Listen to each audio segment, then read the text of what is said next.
ఐశ్వర్యములకు మందుడని నన్ను నిందజేసిననేమి, నా దీనతను చూచి నవ్వనేమి, దురభావములే కత్తులనాడిననేమి, ప్రీతి చేయక వంకబెట్టనేమి, కక్కసంబులు పల్కి వెక్కిరించిననేమి, తీవ్ర కోపము చేత తిట్టనేమి, హెచ్చు మాటల చేత నెమ్మలాడిననేమి, చేరి దాపట గేలిచేయనేమి, కల్పవృక్షంబు వల నీవు గల్గనింకా, ప్రజల లక్ష్యంబు నాకేల పద్మనాభ, భూషణ వికాస శ్రీ ధర్మపుర నివాస, దుష్ట సంహార నరసింహ దురిత దూర. స్వామి, ఓ నరసింహస్వామి, నేను మందుణ్ణి అంటే మూర్ఖుణ్ణి, ఏమీ తెలియని వాణ్ణి అని నన్ను నువ్వు నింద చేసినా పర్వాలే. నేను ఏమీ లేని దరిద్రులను అని చూచి నువ్వు నన్ను చూచి నవ్వినా బాధలేదు. దూరంగా ఉన్నాను, నీకు అందుబాటులో లేనని నన్ను తిట్టినా పర్వాలేదు. నా మీద ప్రేమ లేక నా మీద నువ్వు వంక పెట్టినా పర్వాలేదు. నా మీద ఇష్టం లేక నువ్వు ఏమని నన్ను దూషించినా పర్వాలేదు. కానీ అన్నిటికీ మంచిది కల్పవృక్షం అంటారు. ఆ కల్పవృక్షం మనకు కావలసినవన్నీ కూడా కల్పవృక్షం ఇస్తుంది. అట్లాంటి కల్పవృక్షం లాంటి నరసింహస్వామి నిన్ను నేను ప్రార్థిస్తున్నాను. ఎందుకయ్యా అంటే, ప్రహ్లాద నారద పరాశర పుండరీక వ్యాసాంబరీష సుఖ శౌనక భీష్పదాల్వ్యాన్ రుక్మాంగరార్జున వశిష్ట విభీషణాదీన్ పుణ్యానిమాన్ పరమ భాగవతాన్ స్మరామి. పరమ భాగవతోత్తముల్లో నారదుడు మొట్టమొదటివాడు.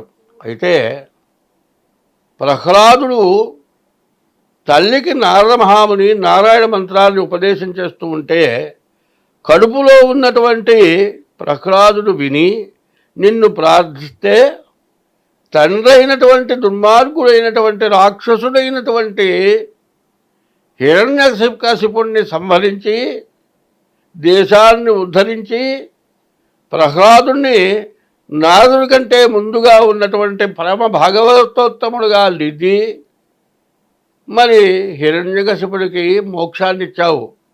అటువంటి నిన్ను ప్రతిరోజు నేను ప్రార్థన చేస్తూ ఉన్నాను.